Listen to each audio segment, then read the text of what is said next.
बॉलीवुड में जहां सुंदरता अक्सर प्रतिभा से पहले देखी जाती है, वहां एक अभिनेत्री ऐसी भी है जिसने ना बड़े बैनर का सहारा लिया, ना स्टारडम की भीख मांगी, बल्कि अपने अभिनय से सिस्टम को मजबूर कर दिया। उसका नाम है राधिका आप्टे। ये कहानी है एक डॉक्टर की बेटी से इंटरनेशनल एक्ट्रेस बनने तक के सफर की। राधिका आप्टे का जन्म 7 सितंबर 1985 को पुणे, महाराष्ट्र में हुआ। उनके पिता डॉक्टर चरणजीत आप्टे एक प्रसिद्ध न्यूरोसर्जन हैं। एक पढ़ा लिखा, अनुशासित और बौद्धिक वातावरण, जहां फिल्मों से ज्यादा किताबों और ज्ञान को महत्व दिया जाता था। राधिका ने अपनी औपचारिक शिक्षा पुणे में पूरी की। उन्होंने अर्थशास्त्र यानी इकोनॉमिक्स में ग्रेजुएशन किया। राधिका बचपन से ही क्लासिकल डांस और थिएटर की ओर झुकी हुई थी। उन्होंने कथक में बाकायदा प्रशिक्षण लिया। राधिका ने अभिनय की शुरुआत चमक दमक वाली फिल्मों से नहीं, बल्कि थिएटर से की। उन्होंने मशहूर थिएटर ग्रुप्स के साथ काम किया और यहीं उन्होंने सीखा कैमरे से पहले किरदार को जीना क्या होता है।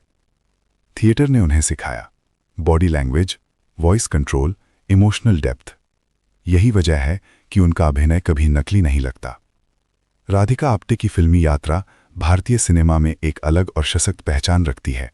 उन्होंने कभी भी पारंपरिक स्टार सिस्टम का अनुसरण नहीं किया, बल्कि हर उस कहानी का हिस्सा बनी जो समाज, मनोविज्ञान और इंसानी संवेदनाओं को गहराई से दिखाती है। उनकी फिल्में ये साबित करती हैं कि अभिनय केवल सुंदर दिखने का माध्यम नहीं, बल्कि सच्चाई को जीने की कला है। राधिका आप्टे ने अपने करियर की शुरुआत 2005 में की। शुरुआती वर्षों में उन्हें छोटे और सीमित रोल मिले, लेकिन यही दौर उनके अभिनय की नींव बना। वाह लाइफ हो तो ऐसी, ये उनकी शुरुआती हिंदी फिल्मों में से एक थी। भूमिका छोटी थी, लेकिन इससे उन्हें फिल्म सेट, कैमरा और पेशेवर माहौल की समझ मिली। इस फिल्म को राधिका एक लर्निंग एक्सपीरियंस मानती हैं। इसके बाद उन्होंने मराठी और बंगाली सिनेमा की ओर रुख किया, जहां कंटेंट और अभिनय को ज्यादा महत्व दिया जाता है। घो मला असला हवा, समांतर, इन फिल्मों में राधिका ने आम जीवन से जुड़े किरदार निभाए। यहां उन्होंने यथार्थवादी अभिनय सीखा, बिना अतिरिक्त ड्रामा के। अंतहीन, ये फिल्म शहरी अकेलेपन और भावनात्मक दूरी पर आधारित थी। राधिका का अभिनय शांत, गहरा और संवेदनशील था। इस फिल्म ने क्रिटिक्स का ध्यान उनकी ओर खींचा। रक्त चरित्र और रक्त चरित्र 2, रामगोपाल वर्मा की इन राजनीतिक क्राइम फिल्मों में राधिका ने एक गंभीर किरदार निभाया। भले ही ये लीड रोल नहीं था, लेकिन इससे ये साफ हुआ कि वे डार्क और रियल सिनेमा के लिए उपयुक्त अभिनेत्री हैं। शोर इन द सिटी, शहरी अपराध और नैतिक द्वंद्वों पर बनी इस फिल्म में उनका रोल छोटा था, लेकिन कहानी को विश्वसनीय बनाने में अहम रहा। धोनी, ये स्पोर्ट्स ड्रामा दक्षिण भारतीय सिनेमा में उनकी पहचान बना। भाषा उनके लिए बाधा नहीं बनी, क्योंकि उन्होंने भावनाओं के जरिए किरदार को जिया। 2015-16 का दौर राधिका आप्टे के करियर का सबसे निर्णायक चरण माना जाता है। बदलापुर, इस फिल्म में राधिका का स्क्रीन टाइम कम था, लेकिन उनका किरदार कहानी का नैतिक केंद्र बन गया। आलोचकों ने कहा, कम समय में गहरी छाप छोड़ने वाला अभिनय। यहीं से वे राष्ट्रीय स्तर पर पहचानी जाने लगी। मांझी, द माउंटेन मैन, सच्ची घटना पर आधारित इस बायोपिक में राधिका ने एक संघर्षशील महिला का किरदार निभाया। उनका अभिनय दर्द, धैर्य और साहस का संतुलन था। हंटरर, इस फिल्म में उन्होंने एक आधुनिक और आत्मनिर्भर महिला का रोल निभाया, जो उनके अन्य गंभीर किरदारों से अलग था। पार्च्ड, ये फिल्म महिला स्वतंत्रता, दमन और ग्रामीण समाज की कड़वी सच्चाइयों पर आधारित थी। राधिका का किरदार साहसी और विद्रोही था। अंतर्राष्ट्रीय स्तर पर फिल्म को खूब सराहना मिली। भारत में ये सामाजिक बहस का विषय बनी। इस फिल्म ने राधिका को निडर अभिनेत्री की पहचान दी। फोबिया, ये राधिका आप्टे की सबसे शक्तिशाली सोलो लीड फिल्मों में से एक मानी जाती है। अगोराफोबिया से पीड़ित महिला का किरदार निभाते हुए उन्होंने मानसिक भय और अकेलेपन को बेहद प्रभावी ढंग से प्रस्तुत किया। पूरी फिल्म उनके अभिनय के दम पर टिकी रही। कबाली, रजनीकांत के साथ इस बड़े बजट की फिल्म में राधिका ने संयमित और भावनात्मक भूमिका निभाई। ये साबित हुआ कि वे मेन स्ट्रीम सिनेमा में भी अपनी अलग पहचान बनाए रख सकती हैं। पैडमैन, सामाजिक विषय पर आधारित इस फिल्म में उनका सपोर्टिंग रोल कहानी को मजबूती देता है। अंधाधुंध, ये फिल्म राधिका आप्टे के करियर की सबसे बड़ी उपलब्धियों में से एक है।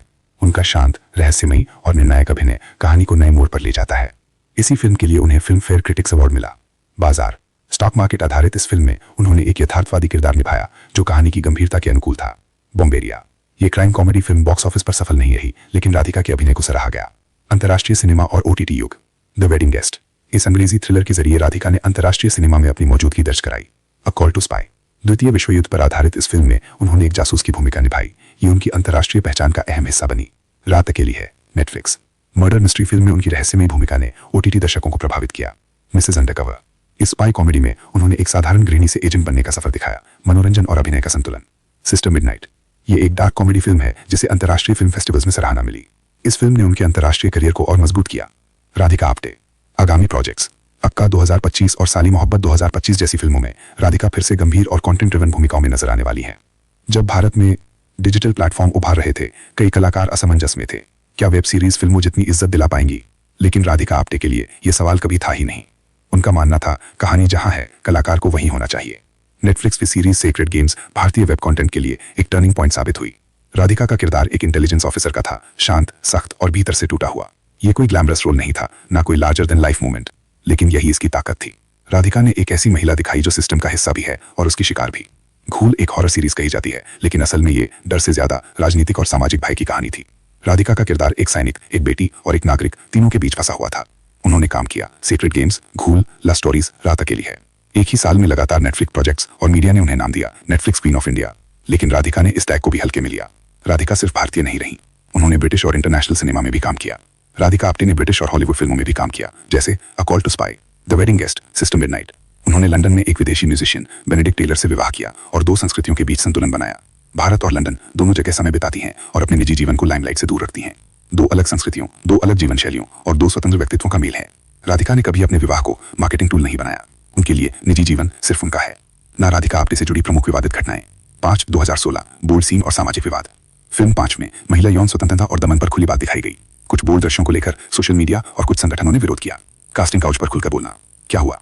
राधिका ने सार्वजनिक इंटरव्यूज में कास्टिंग काउच के अनुभवों पर खुलकर बात की। विवाद क्यों बना? इंडस्ट्री के अनकहे सच पर सीधी टिप्पणी। कुछ लोगों ने इसे इमेज खराब करने वाला बयान कहा। Viral private photo incident 2017।